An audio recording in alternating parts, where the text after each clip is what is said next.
And next one more point ఏంటంటే ఫంక్షన్ని మీరు డిఫైన్ చేశారు.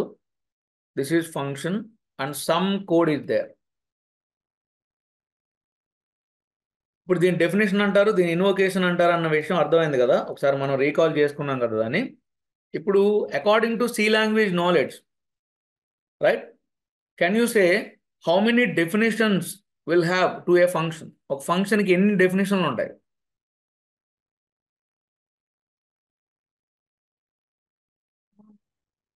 1, అంతేనా? అంటే పాయింట్ ఏంటంటే సి లాంగ్వేజ్లో డిఫైన్ చేయకుండా ఫంక్షన్ ఇన్వోక్ చేయలేము.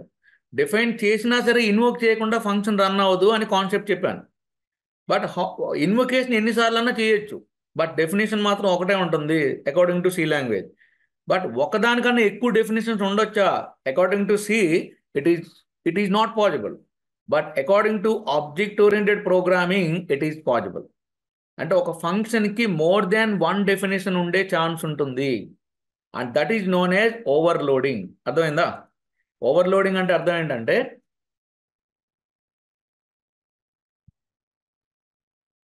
overloading of function means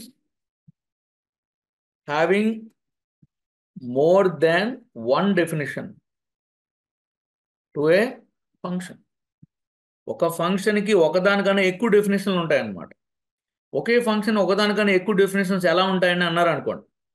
అంటే యూజువల్గా ఇప్పుడు మీరు అందరూ ఏదో కాలేజీలో వర్క్ చదువుకుంటున్నారు కదా ప్రజెంట్, రైట్? అండ్ కాలేజీలో మీరు ఆల్రెడీ ఆ కాలేజ్ సంబంధించిన స్టూడెంట్ లాగా యాక్ట్ చేస్తారు. దాంతోపాటు ఎక్స్ట్రా ఇంకొక బర్డెన్ పెట్టుకున్నారు ఈ క్లాస్లో జాయిన్ అవ్వడం, రైట్? ఇప్పుడు ఈ క్లాస్లో ఉన్నప్పుడు మన క్లాస్ సంబంధించిన స్టూడెంట్ లాగా యాక్ట్ చేస్తారు.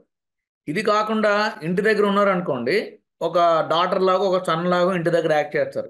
అంటే ఒక సేమ్ పర్సన్ డిఫరెంట్ ప్లేసెస్లో డిఫరెంట్గా బిహేవ్ చేస్తున్నాడు, రైట్?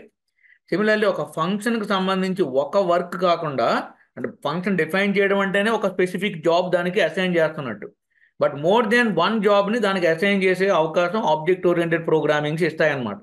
ఈ టాపిక్ మనకి ఇందులోనే ఉంటుంది, అట్ ద సేమ్ టైం జావాలో కూడా కనిపిస్తుంది. ఆబ్జెక్ట్ ఓరియంటెడ్ ప్రోగ్రామింగ్లో మనకు ఉన్నటువంటి కాన్సెప్ట్ ఏంటంటే overloading of function which is supporting polymorphism. ఓకేనా? పాలిమార్ఫిజం అనే ఫీచర్ని సపోర్ట్ చేస్తుంది అనమాట. Support polymorphism feature of object oriented programming సంబంధించి పాలిమార్ఫిజం అనే ఫీచర్ని సపోర్ట్ చేస్తుంది. Polymorphism means having many forms. ఓకేనా? హ్యావింగ్ మెనీ ఫార్మ్స్, చాలా రూపాలు ఉండడం, రైట్? ఇప్పుడు ఫంక్షన్కి రెండో రూపం ఎలా ఉంటుందనేది చూద్దాం ఒకసారి. యూజువల్గా ఇప్పుడు ఇదే ఫంక్షన్ని మళ్ళీ రీడిఫైన్ చేసినట్టు రావాలంటే ఏం చేయాలి? సేమ్ అదే నేమ్ యూజ్ చేయాలి కదా. బట్ ఇప్పుడు డిఫరెన్స్ ఎక్కడ చూపించాలి? ఒకవేళ నేను రిటర్న్ టైప్లో ఒకవేళ డిఫరెన్స్ చూపించేస్తే కంపైలర్ అది సెకండ్ డెఫినేషన్ అర్థం చేసుకుంటుందా అంటే నో. అంటే కంపైలర్కి కంపల్సరీగా మీరు ఓవర్లోడింగ్ చేద్దాం అనుకుంటున్నప్పుడు ఒక ఫంక్షన్ని ఖచ్చితంగా అదే నేమ్ యూజ్ చేయాలి. 1 థింగ్. రిటర్న్ టైప్లో మీరు చేంజ్ చూపించడం వల్ల డిఫరెన్స్ అయితే ఏమి లేదు, అస్సలు లేదు. అంటే రిటర్న్ టైప్లో చూపించినా చూపించకపోయినా ఒకటే. బట్ డిఫరెన్స్ ఎక్కడ చూపించాలి? అది ఓవర్లోడెడ్ ఫంక్షన్ అని చెప్పాలంటే compulsory you have to show the difference in parameters. ఇక్కడ చూడండి, ఈ ఫంక్షన్ దేంతో డిఫైన్ చేసాము? నో పారామీటర్తో డిఫైన్ చేసాం. ఇప్పుడు దీనికి ఏం చేయాలంటే అట్లీస్ట్ 1 మోర్ పారామీటర్ అన్న ఇవ్వాలి. అర్థమైందా? దెన్ ఇది ఓవర్లోడెడ్ ఫంక్షన్ అవుతుంది అనమాట. అర్థమైందా? ఇప్పుడు దీని చూడండి, నేను సమ్ రిటర్న్ లేకపోతే సిఅవుట్ ఎక్స్ అంటాను. ఎక్స్ అనే దాన్ని ప్రింట్ చేయాలనుకుంటున్నాను అనమాట ఈ ఫంక్షన్ నుంచి. బట్ ఇక్కడ ఏంటి, దీన్ని కాల్ చేయాలనుకోండి. ఇప్పుడు టెస్ట్ ఫంక్షన్ ఎలా కాల్ చేస్తాను చూడండి, test, right, and test of 5. ఇప్పుడు చూడండి, ఇలా మనం సి లాంగ్వేజ్లో ఒకే ఫంక్షన్ని ఒకసారి పారామీటర్స్ పాస్ చేసి ఒకసారి పారామీటర్స్ పాస్ చేయకుండా మనం కాల్ చేసే అవకాశం ఉందా? ఒక ఫంక్షన్ కాల్ చేయాలంటే ఖచ్చితంగా దాని డెఫినేషన్ని ఫాలో అవ్వాలి. అది పారామీటర్ తీసుకుంటుందంటే అదే పారామీటర్స్, అన్ని నెంబర్ ఆఫ్ పారామీటర్స్, అదే టైప్ ఆఫ్ పారామీటర్స్ పాస్ చేయాలి. బట్ ఇక్కడ ఏంటంటే ఒకసారి నేను పారామీటర్స్ పాస్ చేయకుండా కాల్ చేశాను, ఒకసారి 1 పారామీటర్ పాస్ చేశాను కదా. ఇది ఎలా పాసిబుల్ అయిందని అంటే ఇక్కడ చూడండి, ఈ ఇన్వొకేషన్ అప్పుడు ఏం జరుగుతుంది అనమాట, ఈ డెఫినేషన్ బైండ్ అవుతుంది, ఈ డెఫినేషన్ బైండ్ అవుతుంది. ఓకేనా? ఈ డెఫినేషన్ అప్పుడు ఈ ఈ ఇన్వొకేషన్ అప్పుడు ఈ డెఫినేషన్ బైండ్ అవుతుంది.